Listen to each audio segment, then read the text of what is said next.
반갑습니다. 날씨가 갑자기 추워져서 감기 드신 분 많죠? 네. 건강관리를 잘 하셔야겠습니다. 이제 올해 12월도 이제 한 달밖에 안 남아서 열심히 살아오셨는데 마무리도 잘 하셔야 될 거니까 건강에 특히 유념하시기를 부탁드립니다. 오늘은 첫째 주 교화단 목회가 돼서 교화단 책자에 있는 내용으로 공부를 하는데요. 오늘은 특신급 상전급 계문이 다 나와 있어서 내용이 많아서 이 내용을 다 해드리기는 어려울 것 같아서 이거를 전체적으로 한번 집에 가져가서 읽어보시고요. 개괄적으로 계문에 대해서 공부를 하는 시간을 갖도록 하겠습니다. 책자에는 내용이 없으니까 안 보셔도 되고요. 얘기를 잘 들으시면 됩니다. 개는 개율 그러죠? 불교에서는 개율 그러는데 개가 틀리고 율이 틀려요. 똑같이 개율인 것 같은데 개라고 하는 것은 명상하다, 봉사하다, 실행하다 이런 뜻을 가지고 있대요. 그래서 이것은 자기의 습관성이나 경향, 성격 등의 의미로서 선한 행위를 뜻하는 거예요. 그리고 율이라고 하는 것은 이끌어간다, 없앤다, 규칙, 훈련 이런 뜻이 있어서 단체의 규칙을 얘기한다고 합니다. 결국은 개율이 다른데 개는 자기 개인적인 거예요.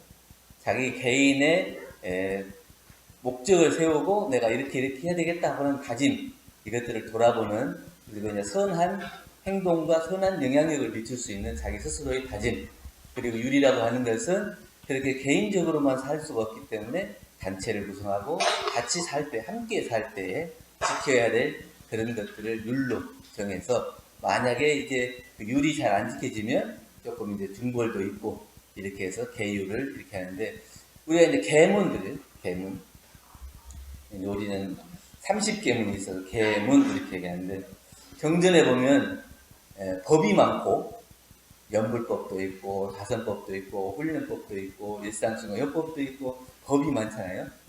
근데 또 정전에 문이 또 있어요. 문이 몇 개 있어요. 이론상 서원문, 참회문, 그리고 계문. 이게 문.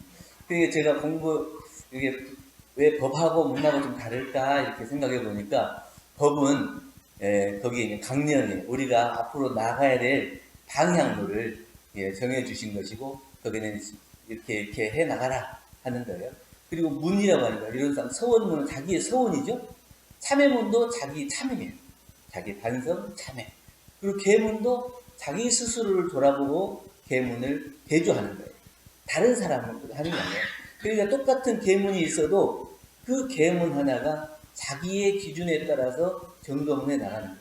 자기의 수준에 따라서 보통급, 특신급, 상전급 이렇게 다 있잖아요.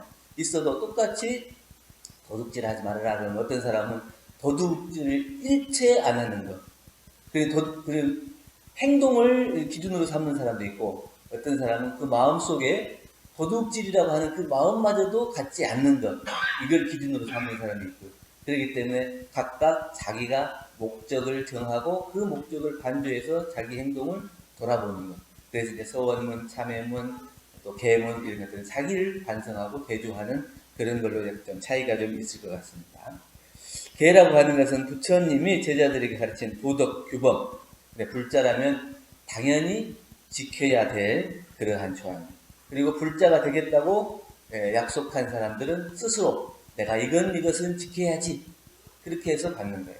처음에 이제 불문에 들어오면 10계문을 받죠.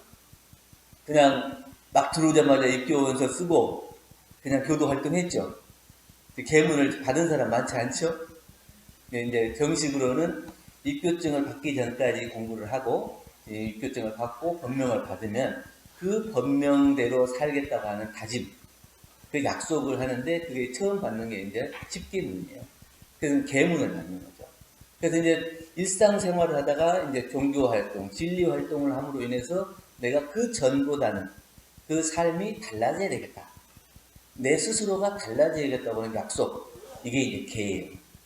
누가 너는 이렇게 해라, 저렇게 해라 하는 게 아니고 내 스스로가 그 다짐을 하는 거예요. 그게 불자로서 불법을 믿는 신자로서 내가 이렇게 해야 되겠다고 하는 그 다짐을 스스로 하는 것을 계라고 한다. 이렇게 합니다.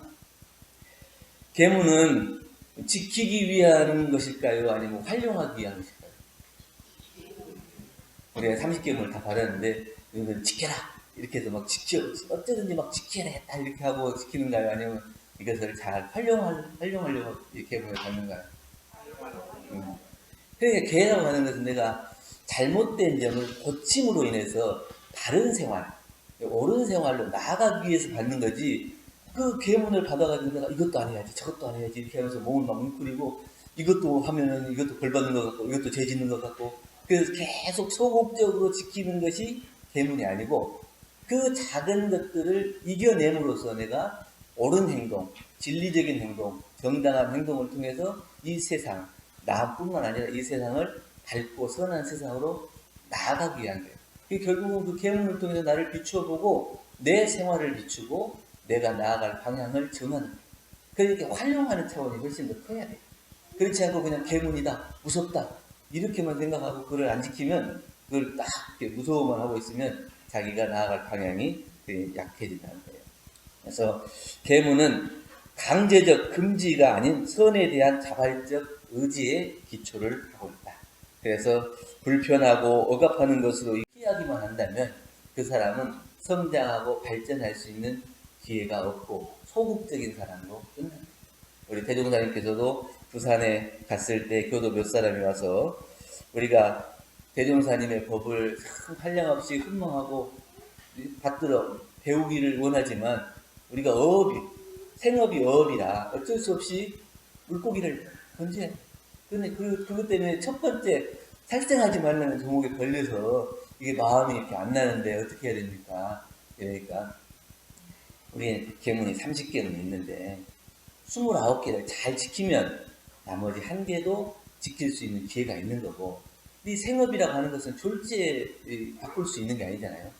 그래서 그 마음을 계속 선하게 또 이것을 통해서 더 좋은 일을 할 수 있도록 그 마음을 먹으면 그 방향이 바뀌어지는 거고 선한 영향력을 사회에 미치면 그 작은 개를 어긴다고 해서 그 개가 나한테 영향을 미치는 게 아니라 훨씬 사회를 발전시키고 사회에 도움을 주는 그 영향력으로 인해서 그 개를 지킬 수 있는 또 그 개를 이겨낼 수 있는 그러한 힘을 갖게 된다.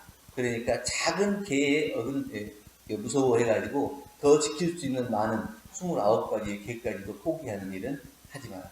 그 결국은 우리가 작은 계문에 얽매여서 큰 일을 하지 못하는 사람 보고 우리가 그렇게 경계를 하시는 거예요. 우리도 이제 계문을 많이 받았지만 늘 계문을 보고 두려워하고 무서워하고 이걸 지으면 나중에 내가 어떤 과보를 받을 건가 그 과보만 생각하고 그것을 행동을 하지 못하는 것 그런 일이 많거든요.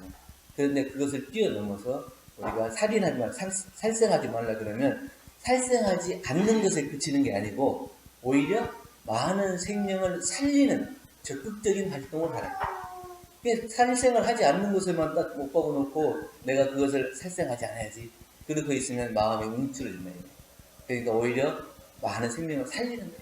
도둑질하지 말라. 그것은 남의 것을 훔치고 내 것을 만드는 것을 안 하려고만 하는 게 아니라 오히려 내가 가지고 있는 것을 다른 사람에게 베풀므로 인해서 그 보시의 공덕이 사회에 미치고 많은 세상이 또 유익하고 그 세상에 영향력을 미칠 수 있다.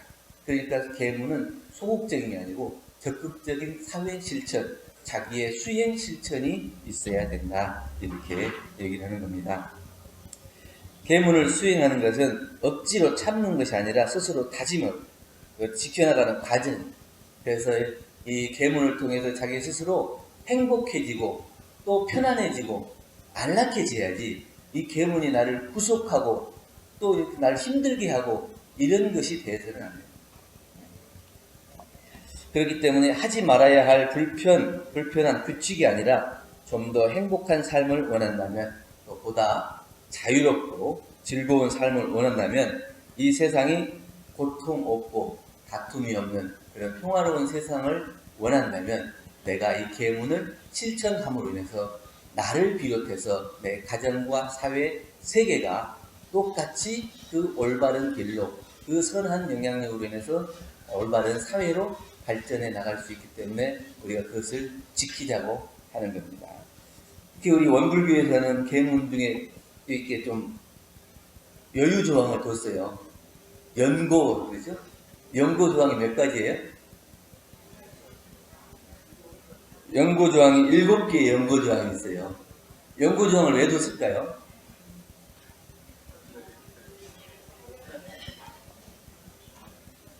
이제 연고 조항을 둔 것은 과거처럼 그냥 반드시 지켜야 될 이런 철칙, 원칙 이런 거라기보다는 이제 우리가 산에 들어가서 그냥 수도만 하고 이렇게 사는 게 아니고 사회생활을 해야 되잖아요.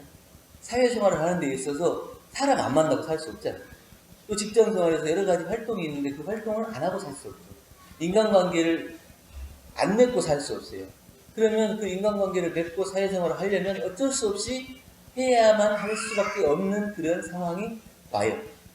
그렇기 때문에 그것을 이 사회생활, 시대적인 생활, 대중적인 활동을 하기 위해서 대종사님께서는 연고 조항을 7개를 두셨는데 그 연고를 자기 식대로 해석을 해버리면 안 돼요. 어떻게 해석을 해야 되냐? 첫째는 연고를 두되 생명을 살리는데 도움이 되는가? 내가 내 욕심을 채우는데 연고를 써먹으면 안 되고 이 세상의 생명을 살리는데 내 가정을 살리는 것도 생명을 살리는 거죠. 자기가 직장생활하면서 사회활동하면서 가정에 도움이 되는 것은 가족을 살리는 거니까 생명을 살리는 거죠. 근데 내 욕심대로 그 연고를 써먹으면 안 되고 또 영육상전에 도움이 돼야 된다. 그래서 이 연고를 행함으로 인해서 자기 육신도 피폐해지고 정신도 마비되는 이런 것들은 줄여야 된다는 거예요. 그래서 연고 없이 술을 마시지 말면 이러겠는데 그 연고가 있으니까 술을 먹어야 된다고 해서 술도 막 취하고 그렇게 해가지고 쓰러질 정도로 마시고 그러면 자기 영육에 피해가 오는 거예요. 그러니까 거기서 영육에 피해가 가지 않을 만큼 조절할 수 있는 이게 이제 연고예요. 그 연고는 자기 스스로 정하지만 그렇게 두 가지 기준을 정해서 우리가 연고를 조항을 해야지. 그렇지 않으면 이 계문 자체가 무너지고 계문이 무너지면 자기 스스로가 공부하겠다고 다짐했던 자기의 생활이 무너지고 삶이 무너지고 모든 것이 함께 무너지기 때문에 공부인으로서는 자기의 기준을 딱 정하고 그 기준에 맞춰서 실천하는 그런 노력이 필요하다는 겁니다. 우리가 공부를 하는데 얻으려고 공부합니까? 비우려고 공부합니까? 교당에 와서 공부하시는데 뭘 얻으려고 공부해요? 아니면 비우려고 공부해요? 교당에 오면 얻은 것이 있어요? 비워지는 것이 있어요? 비우자고 얻는 거예요? 얻자고 비우는 거예요? 네. 비우다 보니 얻어져. 네. 그래서 우리가 진짜로 얻는 거는 뭐냐? 빈 마음. 빈 마음을 얻는 거잖아요. 비워져야 채워져. 뭘로 채워져요? 자기가 즐거움, 편안함, 행복함이 채워지는 거예요. 그래서 채우기 위해서 비우고 비우기 위해서 채운다는 말이 다 맞는데 그 기준이 확실히 내가 있어요.